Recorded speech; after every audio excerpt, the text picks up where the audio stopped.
Betul lagi, kembali lagi di podcast Bola Total dengan gue Bang Ramjihan dan Iwan dan Amos dari FC Bayern Fan Indonesia. Dan sekarang kita mau ngomongin soal Bayern Munchen di Bundesliga musim ini. Kalau kita lihat, Bayern ada di tingkat pertama sekarang. Tapi gue mau nanya bukan soal musim ini, tapi soal musim lalu dan musim sebelumnya lagi. Gimana bisa dominasi Bayern selama 2 musim berturut-turut goyah di Bundesliga sama Dortmund?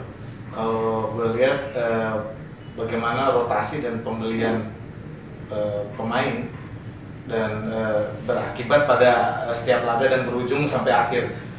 Yang nggak terlalu jauh sebenarnya musim lalu ya, di paruh musim pertama Bayern Munchen teratas kan, gitu sampai winter break.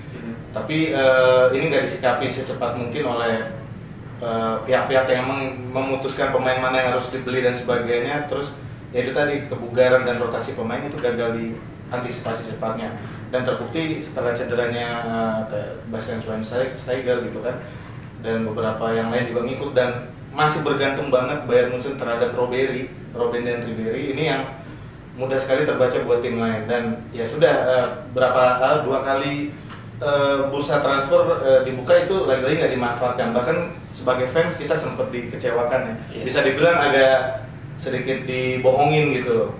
Dan ya agak menyakitkan untuk musim lalu, sempat selisih 10 apa 12 poin itu terkejar pelan-pelan dan nyaris pula nggak dapet satu tiket Champions League. Walaupun tahun lalu unpredictable-nya Bayern tuh bisa ngerebut 1 bahkan sampai 3 treble gitu kan, baik di Bundesliga, DFB Pokal, bahkan satu hadiah besar dalam 5 tahun terakhir Bayern Munchen masuk lagi ke final Champions League. Tapi 3-3 nggak ada dapet sih. Nah, troples.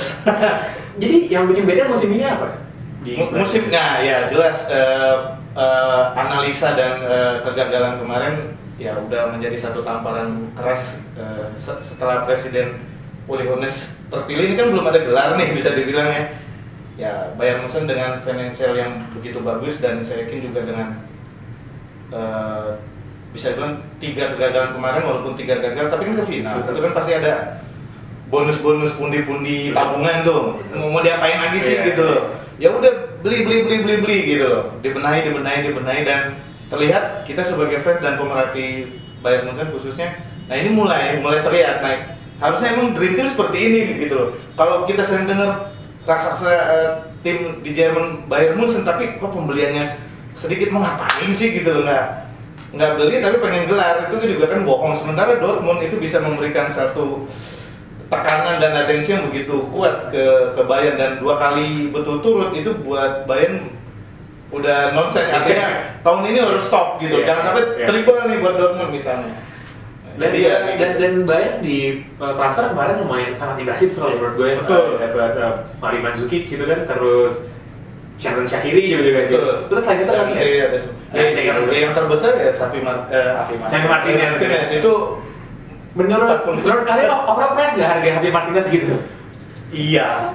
Tergantung sih sebenarnya. Kalau bilang iya, bisa jadi juga begini ya. Tahun ini memang 50 tahun Bundesliga. Jadi seolah Bayern Munchen sebagai klub terbesar, besar dan abangnya gitu.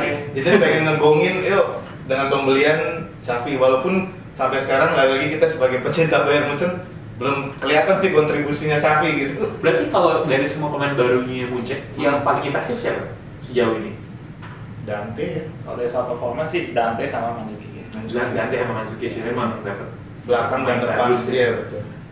Lalu kita ngomongin melebar sedikit soal bagaimana Bayern Munchen selalu jadi tulang punggungnya timnas Jerman kan, gitu. Mungkin bisa ceritain itu kayak apakah memang ada semacam strategi dari DFB gitu bahwa Bayern Munchen ini emang harus jadi kayak tempat terbiakan pemain gitu, jadi semua dipertahankan ke sana gitu, atau gimana?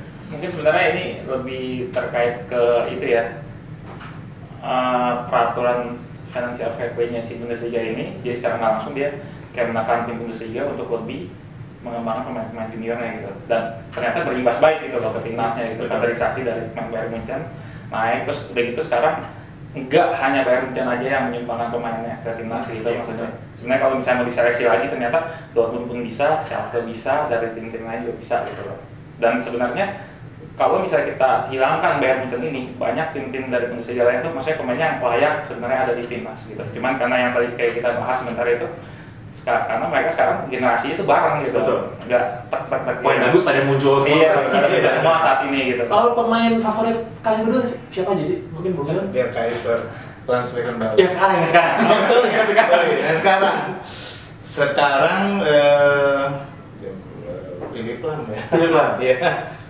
Florence? Kalau saya sih kalau yang dari Jermannya sendiri itu saya demen Muller. Terus kalau misalnya yang main asingnya saya demen Ribéry. Oke, Philip Lahm menarik. Philip Lahm itu kan dia merebut tanda kutip ban kapten gitu dari Michael Ballack kan masih timnas gitu ya. Habis Ballacknya kembali ke timnas nggak mau dibalikin tuh kaptennya. Dan banyak juga yang bilang Lahm ini belagu orangnya gitu kan.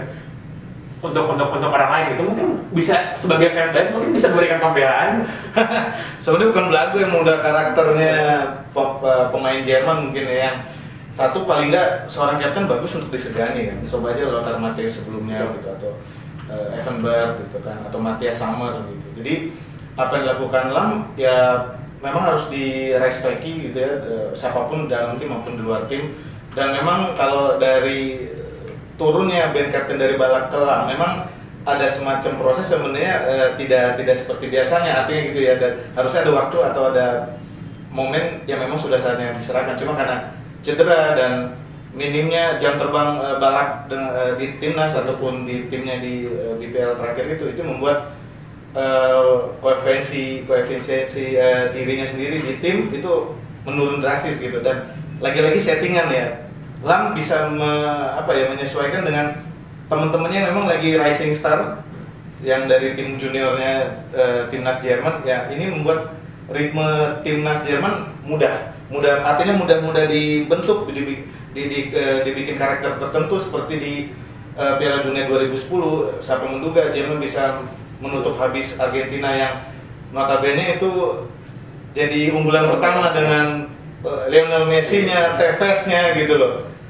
4-0. Wow. Itu luar biasa gitu.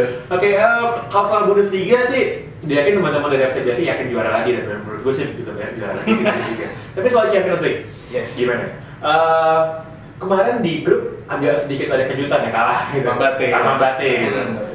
Tapi sih gue yakin juga ntar akan lolos dari grup sih, nggak ada masalah. Tapi untuk bisa bersaing dengan kelompok Eropa lainnya, menurut teman-teman sebagai fans secara objektif gimana?